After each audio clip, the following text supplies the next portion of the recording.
사도행전 5장에서는 사도들이 핍박을 당하는 내용들이 계속 반복되고 있습니다. 대제사장과 사두개인 당파를 비롯한 유대의 최고의 지도자들은 예수 그리스도의 생명과 능력의 증인인 이 사도들 때문에 마음의 시기가 다 가득해서 결국 그들을 감옥에 가두었습니다.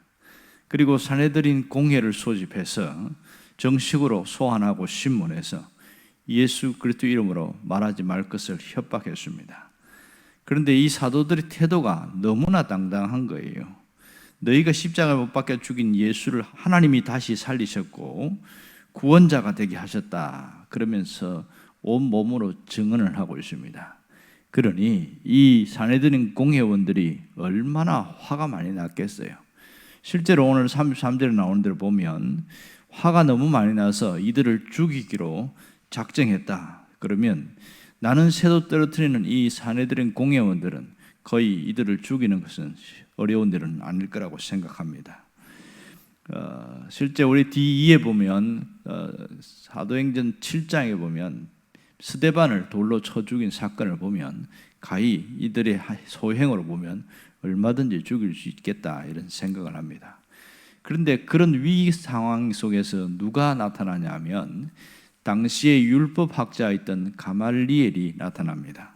34절부터 35절에 보면 가말리엘이 아주 논리적으로 조근조근 이야기를 합니다. 그러면서 이 사도들을 잠깐 밖으로 보낸 다음에 자기들끼리 모인데 이 가말리엘이 앞에 서서 연설을 하는데 아주 기가 막힌 이야기를 하고 있습니다. 자, 오늘 여기서 우리는 가말리엘이 누구인가 이 사람을 한번 살펴보는 게 대단히 중요합니다. 우리는 이미 사도 바울을 통해서 가말리엘이 누구인지를 잘 알고 있습니다. 당시의 이 가말리엘은 유대 최고의 율법 학자였습니다. 그 가말리엘 학파가 생겼으니까 얼마나 대단하겠어요. 요즘으로 이야기하면 미국의 최고의 학부라고 불리는 하버드 대학이라고 할 수 있겠지요. 그만큼 가말리엘의 후예로 있는 이 제자들이 굉장히 많았습니다. 그 중에 한 명이 사도 바울이었습니다. 아주 똑똑한 인재 중에 한 명이었죠. 그만큼 가말리엘은 의로운 자였고 판단력이 분명한 그런 사람이었습니다. 나중에 아주 후에 이 사내들인 공회의 의장직을 맡기도 했고 또 전해들은 전승에 의하면 그가 기독교로 개종을 했다 이런 얘기도 있습니다.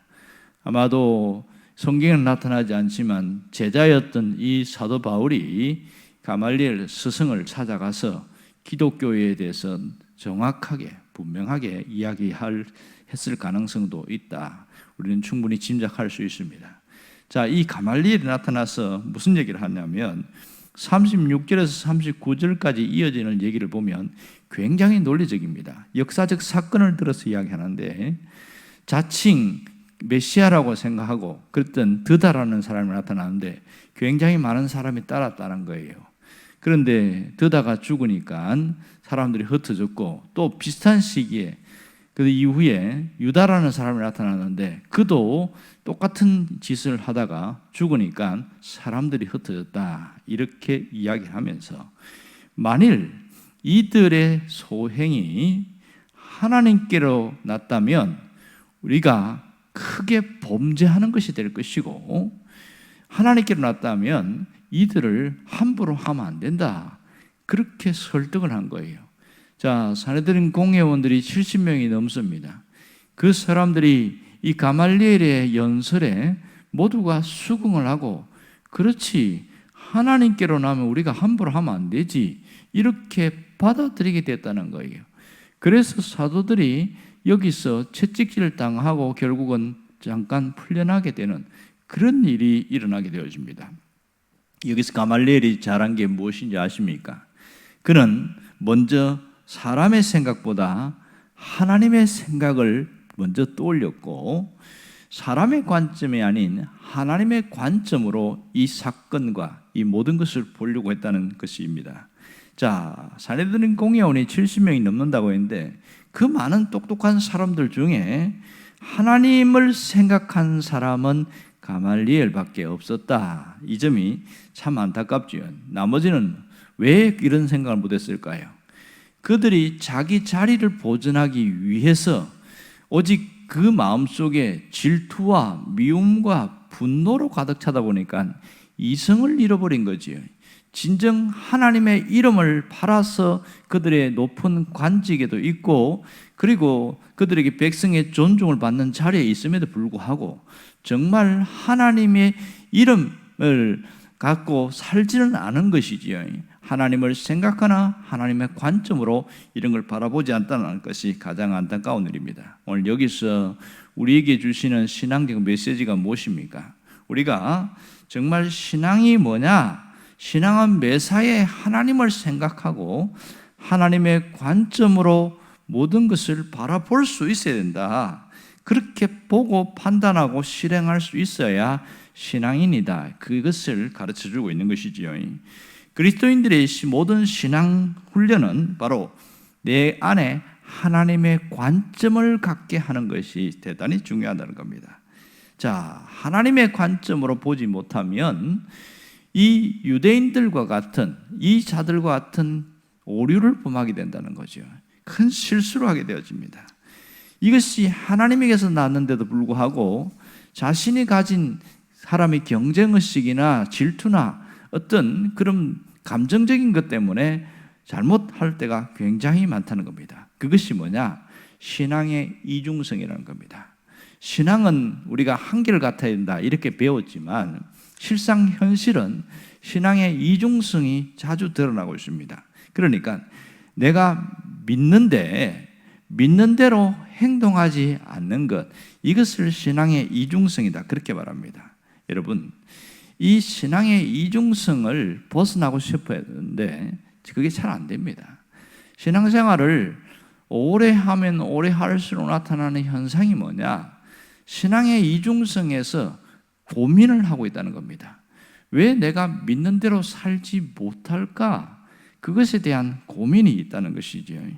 그리고 신앙생활하면 점점 변하고 좋은 쪽으로 달라져야 된다.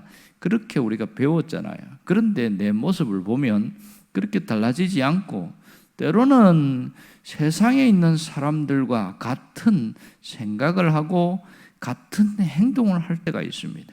이것이 신앙의 이중성이거든요. 이 갈등 때문에 많은 고민을 할 때가 얼마나 많은지 모릅니다. 성경에도 보면 유명한 신앙의 인물들 중에서도 보면 신앙의 이중성을 보인 자들이 굉장히 많이 나타나는 것을 볼 수 있습니다. 대표적인 사람 중에 하나가 솔로몬입니다. 그는 아버지의 후광을 입어서 정말 왕이 될 수 없는 자인데 왕이 되었습니다. 자식들이 여럿이 있는데 그 뒤에서 몇 번째 되는 아들이 솔로몬이잖아요. 지명해서 왕이 되었고 아버지의 유언을 따라서 신앙을 갖고 하나님을 섬기는데 그가 40년 통치하는 기간 동안 얼마간은 절반은 하나님을 잘 섬기다가 그 이후에는 우상을 숭배하는 쪽으로 빠집니다. 자, 지금 아내가 1000명이 되다 보니까 그 아내들 한 사람 한 사람 만나면서 여러 사람들 만나는데 그들과 함께 하면서 우상 숭배에 빠져버려요. 왜 이 모양이 됐을까? 그럼 하나님은 안 섬겼나요? 그건 아니지요. 여전히 하나님을 섬기면서 우상 숭배에 빠져서 결국은 솔로몬 이후에 나라가 두 개로 쪼개지는 비극적인 일들을 우리가 알고 있습니다. 왜 그렇습니까? 신앙의 이중성 때문에 그런 것이지요. 우리는 그런 솔로몬 같은 위대한 자는 아니지만 신앙생활하면서 이 신앙의 이중성을 벗어나야 하는데 벗어나지 못하는 안타까움이 있습니다. 그럼 어떻게 하면 되냐? 그것은 오늘 말씀에서 정확하게 해답을 주고 있어요. 그게 뭐냐? 매사에 하나님을 생각하고 하나님의 관점에서 판단하고 행동하는 거죠. 이것이 이중성을 깨뜨리고 한결같은 신앙으로 갈 수 있는 길입니다. 우리는 끊임없이 이 신앙의 이중성을 깨뜨려 나가야 됩니다. 진정한 신앙은 뭐냐? 사도들처럼 어떠한 위협이나 어려움 앞에서도 중심이 흔들리지 않는 겁니다. 이 사도들의 모습을 보면 그 사내들인 공회 앞에서도 자기 생명을 두려워하지 않고 당당하게 예수님에 대해서 이야기를 하고 있어요. 그것이 정말 확연하게 달라진 모습이라고 할 수 있겠지요. 여러분, 내가 늘 하나님을 생각하고 하나님의 관점에서 판단하거나 행동한다면 그 이중성이 점점 없어진다는 사실을 깊이 생각해야 됩니다. 이런 사람들은 어떤 상황에서든지 믿음으로 살려고 해요. 믿음으로 판단하고 믿음으로 행동하려고 한다는 말입니다. 그러니까 우리가 평소에 이런 신앙 훈련이 제일 먼저 받게 되는 게 뭐냐면, 말씀을 들으면서 달라져야 될 것은 우리의 생각입니다. 사람이 행동이 먼저가 아니고 생각이 먼저입니다. 생각이 달라지지 않은 사람은 절대로 행동이 달라질 수가 없습니다. 이것을 일반적인 원리로 표현하면 깨달음이다, 이렇게 말합니다. 사람이 몰라서 안 하는 게 아니에요. 깨닫지 못해서 행동에 못 옮기는 것이죠. 어떤 사람은 깨달았다고 하지만 얄팍한 깨달음 때문에 곧 잊어버리게 되어지고 자신이 다시 옛 모습으로 가는 경우도 상당히 많습니다. 신앙생활은 때로는 세속과 싸워야 되고, 또는 나 자신과 싸워야 되고, 또 보이지 않는 이 악의 무리들, 영적인 면에서 또 싸워야 되는 일이 굉장히 많아요. 그러면 어떻게 이겨낼 것이냐는 거예요. 진리가 내 속에 든든하게 서 있어야 됩니다. 진리가 그 속에 서 있는 사람은 딴 길로 가지 않게 되어지지요. 오늘 이것을 우리가 깊이 생각해야 됩니다. 어떻게 사도들은 이렇게 달라졌고, 가장 똑똑하고 지혜롭다고 하는 산헤드린 공회에 있는 지도자들은 왜 이 모양으로 되었을까? 하나님의 이름을 팔아서 그렇게 되었던 자들이, 그들이 갖고 있는 기득권을 놓치지 않으려고 오히려 하나님의 이름을 증거하는 그들을 핍박하고 정죄하고 죽이려고 하는 그런 모습들을 보이고 있단 말이에요. 오늘 이 양면된 대비된 모습을 통해서 우리가 정말 확인하게 알아야 돼요. 도대체 신앙생활이 뭐냐? 어떤 것이 신앙생활의 올바른 모습이냐? 이걸 깨달을 수 있어야 됩니다. 하나님은 정말 역사의 주관자가 되는 사실들을 우리가 잘 알고 있습니다. 그분이 역사를 이끌어 나갑니다. 때로는 인간의 실수나 잘못한 것이 있지만 그것을 통해서도 하나님이 역사를 올바르게 이끌어 나가는 것을 알 수 있습니다. 자, 하나님은 역사의 주관자 되시다는 것은 그 속에 누구를 통해 일하시냐? 사람을 통해 일하신다는 겁니다. 어떤 사람이지요?